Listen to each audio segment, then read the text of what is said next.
I've never seen a dashboard that's so like yours before. It's more like the dashboard is there, but it's not. You can hate when you have a car, okay? But until you have a car, I'll get a car soon. no hateration around here. There are different types, okay? Different levels to this dashboard type situation. See, the camera is now all on you. Our community needs to re-strategize, and one way for us to re-strategize is to individually, personally invest in ourselves. Hi, welcome to one-on-one segment, and I remain Chimureze Henry Ahonaya. On today's edition, I have a very special guest, a friend of mine, Shinell. Mccalla? I don't think you even tried that time. Mccalla. Yeah, Mccalla. So yeah, on today's edition, I have Shinell Mccalla. So Shinell, tell us a little bit about yourself. So I am Cut. Let the siren pass. okay. Good. Gives me some time to think about it by myself. It's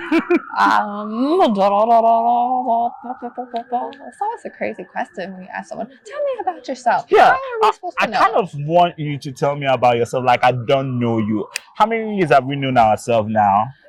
Maybe like 5 or 6 years. I Has it remember- been that long? Yeah, when we met with Nicole, I think it was during Pride. That week of Yeah. Pride, right? That you and we went to Pizza. And I Nicole brought remember that, yeah. Pizza. Yeah. And then she was Yeah. like asking me a lot of questions. She's like, oh, no. Down I remember you were asking me how many boyfriends do I have there. I knew Shinell was asking me a lot of questions, and Nico then was like being a bitch. Nico's big Nico. He always has like that witty personality. So he's gonna fuck with you. I'm Pride Toronto. When I went to Pride, it was Mhm. like in 2020. I'll say 8 or 9. Dates escape me. Yes, 8 or Yeah. 9. It's been a long time. Yeah. So, Shinell, let's go back to the question. Tell us a little bit about yourself so the viewers know who Shinell is. So pretty much I am very much a creative person, from anywhere from creating videos, creating scripts, editing, doing YouTube, regular videos, family videos, events, and just anything that is creative. That's just up my alley. Jack of all trades with all things creative. So, what exactly, like, just narrow your creativity down. Mhm. What inspires you to create as a queer person? Is your art fully like queer art, or is your art just like a general inclusive kind of art you do?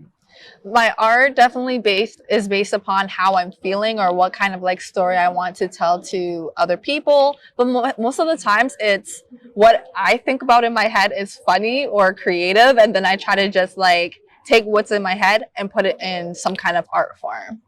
So, just generally your feelings Yeah. and emotions. Pretty much. Do you see yourself like one day becoming like a queer artist? You know how queer arts just becomes most people's priority because they are queer. Do you kind of find yourself in that Chanels of art, or do you just feel you're just going to be a general kind of artist that's just going to be inclusive forever? I definitely feel like it's going to be general and inclusive of literally everything, not just only queer alone, just like all types of beings, livings, things. Like I don't really just want to be limited to just only queer art. Like I wanna Okay. be general. That's amazing. But let's go into Mhm. your queer life. So, like, at what age did you discover that you were queer? How do you even know you were queer? Did you just wake up one minute and say, "Oh, I'm gay"?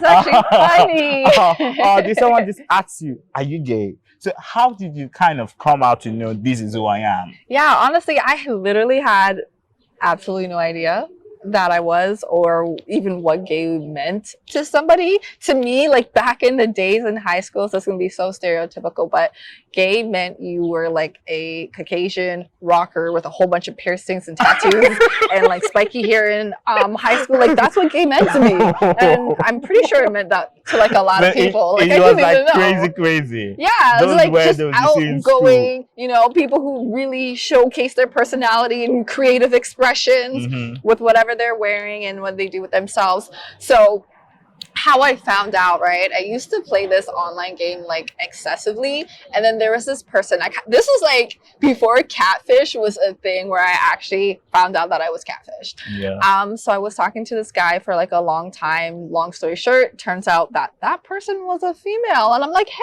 okay, this is kind of cool, you know. I kind of like resonate with this, and then from there, I've always been curious about it until I started realizing that I didn't have like the same kind of feelings when it came to guys. Like, yeah, I could date them, but it wasn't that emotional connection that I was looking for. Yeah. Until I started dating women. I'm just like, why? I wish I just discovered this before, you know? And when we talk about like coming out and knowing your sexuality and kind of discovering yourself, did you ever kind of doubt yourself or see yourself as something bad or something evil? And what did you do? 1000%, especially because I'm from a traditional Jamaican family household. I mean, they make their songs about gay people and how it's wrong and all the songs that I used to sing back in the day. So, like which one? I don't know if I want to say it, you know, it's a little bit of derogative. Yeah, I don't think I want to say it. It's kind of like derogative terms and stuff like that now. What was I saying? But I did not kind of accept the fact that this was the way I was. I was still trying to date guys, just be straight until. Did you speak to your mom or your dad about your sexuality? You never opened up to anybody? No, just probably my friends, but I was like closeted for the longest time. I just actually recently came out, so no. Wow. No. For me, I kind of felt like when I discovered my sexuality, I was in boarding school, right? Yeah. So I was still like in what you guys call senior, junior high, the last class before you get to senior high, which we call JSS3, which is junior secondary school. And then I remember that day so much because like we just came back from like long vacation. It was like September, and then much people don't come back on the Sunday before school. They come back like a week after. So I came back and there was just my classmate there. I'm not going to mention his name, but then after I settled down, his bunk was close to my bunk. And then I was sleeping in the night. All I felt was somebody just touching me. Seriously? Yeah, I just felt her moving. And I was like, I thought it was a dream. At first I was like, am I dreaming? So I then woke up and I saw him. And I was like, oh, Chineraise. And then he started kissing me and we started squishing. we started squishing. Because it was four of us, me, him, and one other guy that was at the other end of the room. Because like in the boarding house we have like a big room, right? With like at least 12 bunks inside. And that was how I knew I was gay. I was like, holy shit! So you had like no kind of like inkling or I kind of knew I liked boys. Yeah. But I never kind of allowed the feelings settle down in me because I just thought, okay, this is just puberty. Maybe I'm just like a honey kind of because just horny for guys. Honey for everything. So I was kind of feeling this is the stage of puberty, and then maybe as I age, then the feeling become more kind of. I kind of try to control it or something. Or I kind of try to understand it. So that was what I thought. I thought this was just a phase. Then I discovered, okay, this was what I am. When I stepped with the first one, stepped with the second one, I was like, Jesus Christ, Holy Father, Lord, God save. God save. That's what I knew. Okay, I'm gay for sure. Yeah, okay, but I knew I always liked boys. Yeah. And then they used to call me girlish boy because I was so feminine and I fling my hand and everything. And, they were like, woman, man. That was what they used to call me. And then I had this phase where I was like, okay, I need to I feel like I'm just looking at you and I need to look at the camera. This is like... totally did not forget you were there. But so I kind of felt like that was a phase where I had to pray it out. Then I was like, I started going to church, praying and like asking God to help me pray this gay away because of the kind of environment I was around that time. Because like in Nigeria, everything was filled with religion, homophobia, it's still what we were dealing with. And I discovered after 5 years, I changed from church. Then my auntie used to hate me because I used to go go to one church, they used to call it the Lost Chisholm. And that church was very radical. You couldn't wear earrings, you couldn't do anything. It was one of those churches they did like, their Jew used to be like, Master Jesus. It was kind of those ancient church. So I changed church from church looking for deliverance for myself until I got a point where I said, okay, this is who I am. I need to accept myself, and I stopped praying out my queerness and I began to embrace it. So, but like your family, right? Do you think they knew that you were? When I was going through all those phases, yeah. My family really didn't know about my phase of queerness. They just kind of felt like, I was just like a spiritual child because they saw me go to church every time. I was going for midweek service, Friday vigil, Sunday. I was even a Sunday school teacher at the age of 12. Wow. I was teaching teenagers. So I was that kind of brother, AC. So when they know me, I was like, I was speaking in tongues. I used to carry a megaphone. You know what a megaphone is? Those people stand out. I'll be like, repent, give your life to Jesus, change your I can totally just picture you on like a big old Scooby-Doo van just preaching the good Lord. I kind of felt like if I can preach it out, it's going to disappear. Because then they used to say, if you preach where you live, you ain't going to come and see me where you live. But that is a lie. Because when your feelings are involved, I kind of knew I was like suppressing my existence, and I didn't want to suppress myself anymore. So I kind of feel for this pride money, especially those that haven't come out, because like I've had instances where I've met different amazing people. We've had interagreement, like we fought, we slept together, and then later they're like, I kind of feel guilty of what we have done, and they will ghost me for a while. Then they will come back after 1 or 2 months to come, see me or have sex with me again. I kind of feel this is a phase most people need to understand that you don't need to remove your existence. If it's there, it's there. That's you. And the more you suppress yourself, or the more you stay in the closet, you're just killing yourself, and that could become suicide, and that could be psychological destruction towards you. I kind of feel people should use this pride more, especially for you in Nigeria. I know it's difficult for people in Jamaica, difficult for people who are in places where homophobia reigns as king. But at the same time, you need to kind of allow yourself, find this confidence and say, this is who I am. This is my existence. I will live my life. Or let me say it in Nigerian, I will live my life the way God give me. As Baba God give me. That's how I will live this life. So I felt I've gotten to that stage. Our community needs to re-strategize, and one way for us to re-strategize is to individually, personally invest in ourselves. So at this other section of this interview, we are going to go into pronouns, and we're going to have a game section, and we're going to talk about Pride Toronto. I've been to Pride Toronto. Shinell has been to Pride Toronto. If you guys don't know, Pride Toronto is like awesome. I kind of feel for me, Pride Toronto is more about, where you see naked men. Everything is always catered to the men. It's like, can you just bring me some lesbian advice, please? Because you're always gonna see like naked men, naked men. You're gonna see like stages. You're gonna see festivity. Then you're gonna go to Blackorama where all the black people are going to be, stage dancing and stuff. Pride Toronto, I kind of feel getting to have Pride is really awesome, because of recent, I think 2 days ago, I was watching a documentary called Invisible Man, and I was looking at 2 characters who lived in Trif.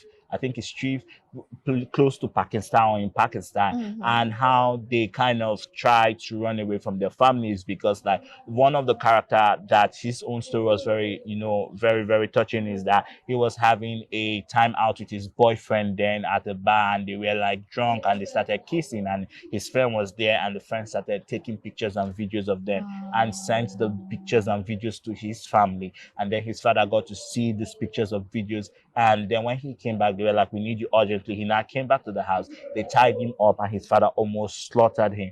And then he escaped and he ran to Israel. But the most touching part for me in that documentary is that from that documentary, I discovered that even Israel had pride. And then I began to wonder, if Israel can have pride, if Jerusalem, there's pride Jerusalem, how is it that most homophobic countries like Jamaica and Nigeria, based on Christianity, Judaism, don't even have pride? How can they be holy than even the Holy city that we see in the Bible. And most homophobes say, okay, the reason why we are homophobic is because of religion stance and beliefs. But then in Israel, Israel has pride.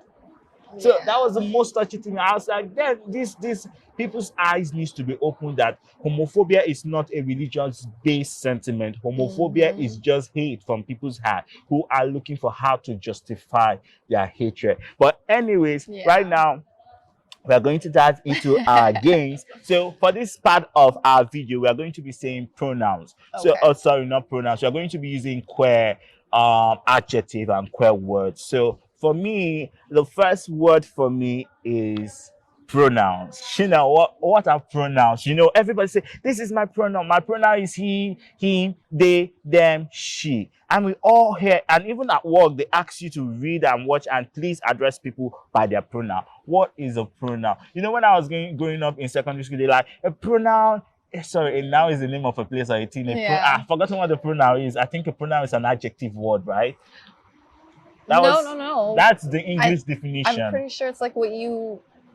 I honestly, I don't know. I feel like I should have studied. I feel like I should have, pulled out my Canadian English dictionary. I think a pronoun is an adjective. A verb is an action word. No, that pronoun I know. is not an adjective. I know. A verb is an action word, right?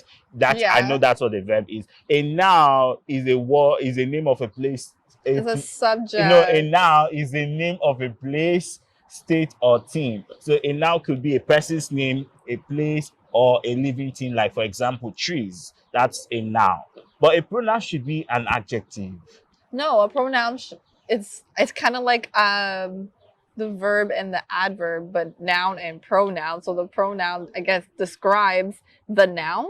So viewers, we don't know what a pronoun is. But anyways, we totally do. But anyways, we know how to use wait. Let's just we just know how to use pronouns. Let's look it up. Let's look it up.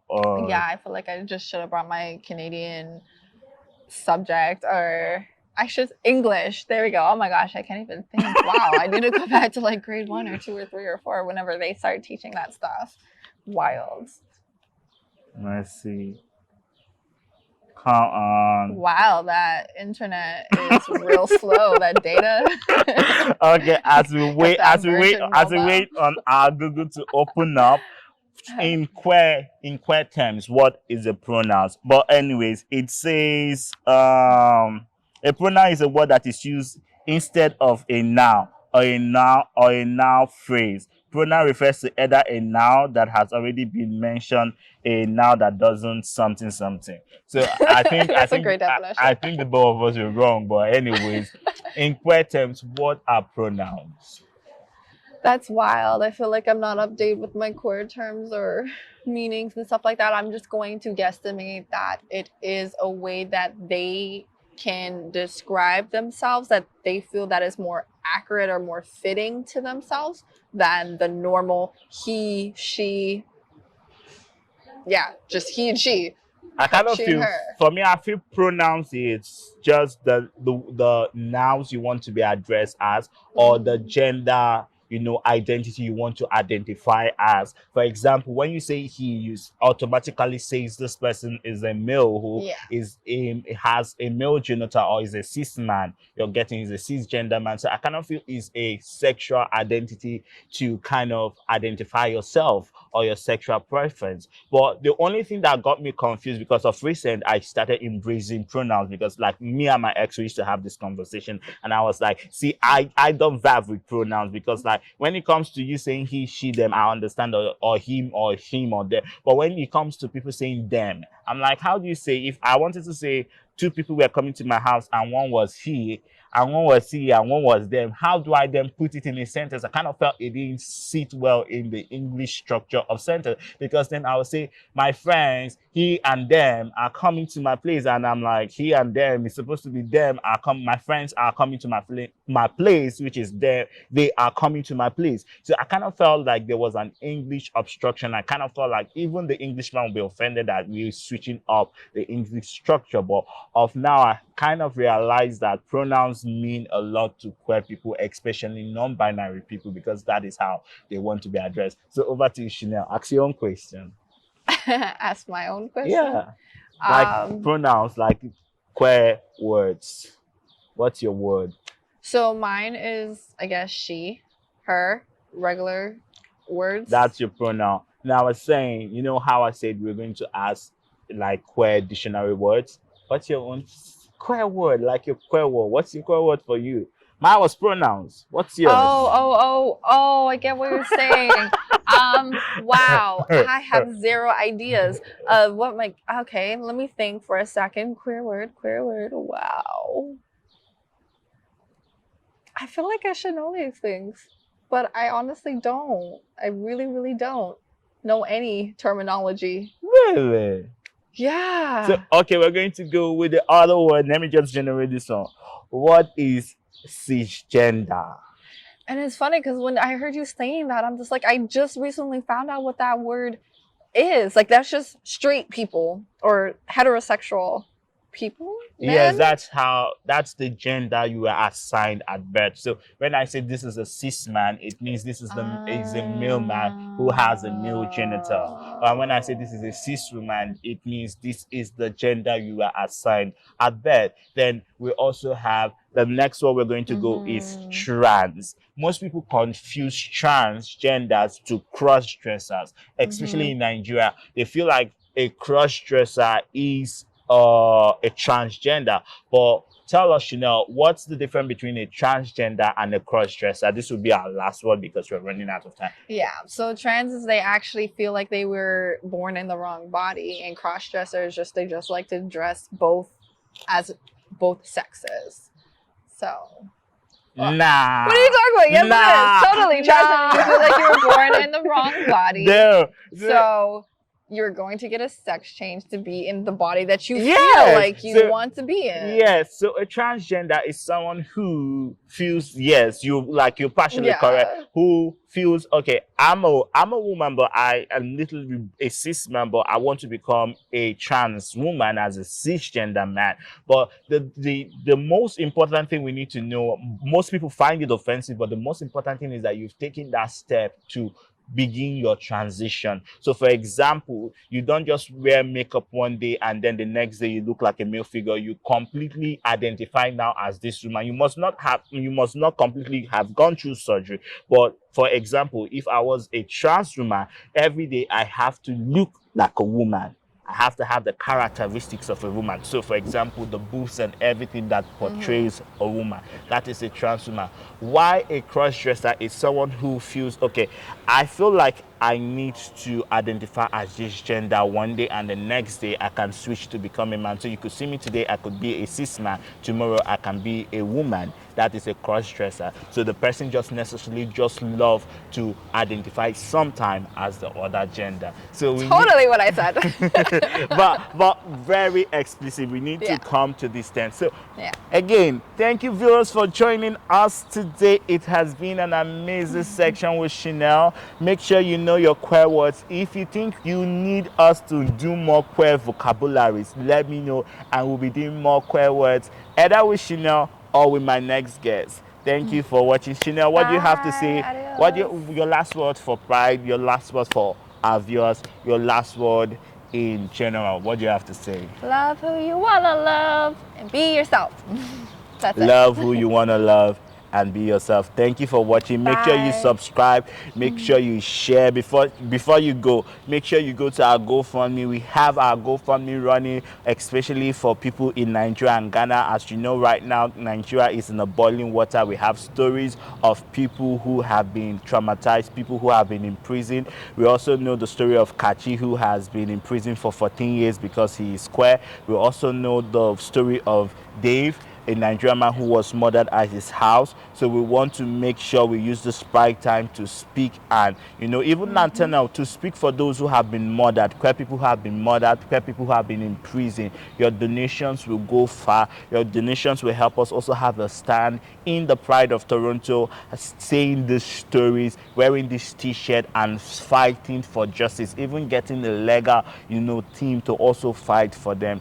We need to also remember that nothing will ever change until we begin to take our stand and fight our just cause. Thank you, and I remain Chimerize Henry, and you have been watching Q Talk Canada. Peace out.